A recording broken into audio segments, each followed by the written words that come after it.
денешен ден во 439 година вандалите предводени од кралот Гернзи ја освоиле Картагина, главниот град на нивната држава во Африка. На овој датум во 1321 година починал српскиот крал Стефан Урош II Милутин Немањиć. За време на неговото владење од 1282 до 1321 година Србија ги проширила границите и доживеала економски и културен подем. На овој датум во 1814 година во Њујоршкото пристаниште бил лансиран првиот парен воен брод Фултон, дизајниран од Роберт Фултон. На денешен ден во 1881 година во Јапонија е основана првата национална политичка партија, Џијуто, партија на слободата.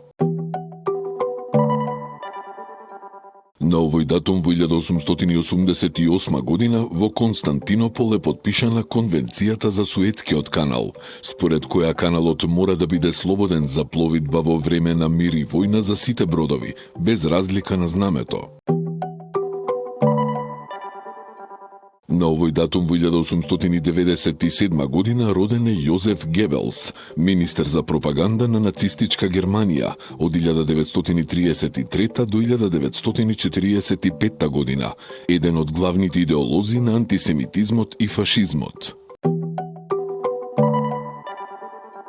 На овој ден во 1911 година починал Џозеф Пулицер, американски издавач и новинар, по кого е именувана престижната Пулицерова награда за новинарство, литература и музика. На овој датум во 1923 година прогласена е Република Турција, а генералот Мустафа Кемал Ататурк станал нејзин прв председател.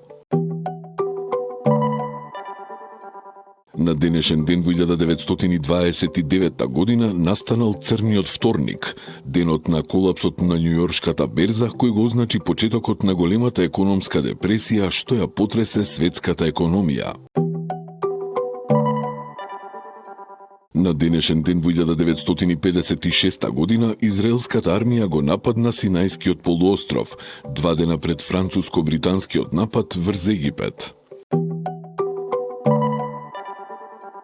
На денешен ден во 1996 година во Виена е одржана аукција на околу 8000 уметнички дела, украдени од евреи во Втората светска војна. Приходите биле наменети за преживеаниот Холокаустот.